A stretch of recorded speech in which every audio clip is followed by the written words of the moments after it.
चतुष्कोणमण्डलं कृत्वा तदुपरि नैवेद्यपात्रान् निधाय गायत्रीमन्त्रेण पात्रान् सम्प्रेक्ष्य धेनुमुदराम् अमृते कृतय ग्रासमुदरां प्रादृशयेत् रुदन्तवरतेन परिगच्छामि ॐ प्राणाय स्वाहा ॐ अपानाय स्वाहा ॐ व्यानाय स्वाहा ॐ उदानाय स्वाहा ॐ समानाय स्वाहा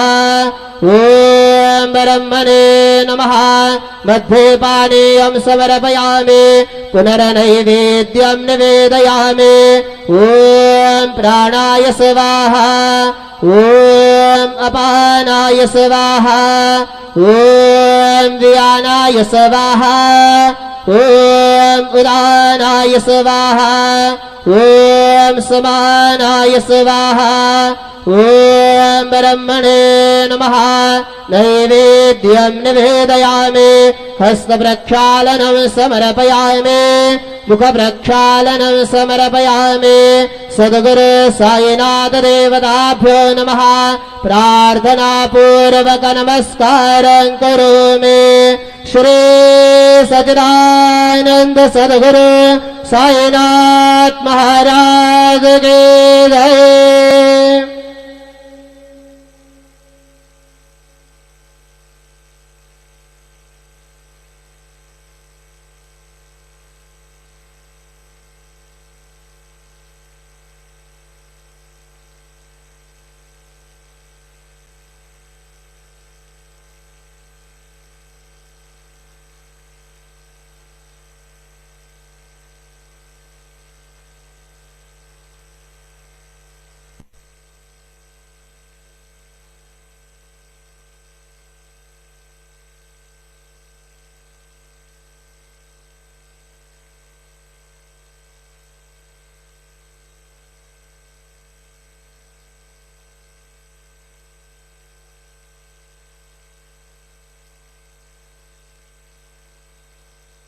सर्व साई भक्तांनी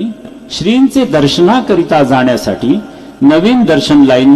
गेट नंबर 7 व 8 यांचा वापर करावा। तसेच VIP पास धारकांनी नवीन दर्शन लाईन गेट नंबर 6 चा वापर करावा।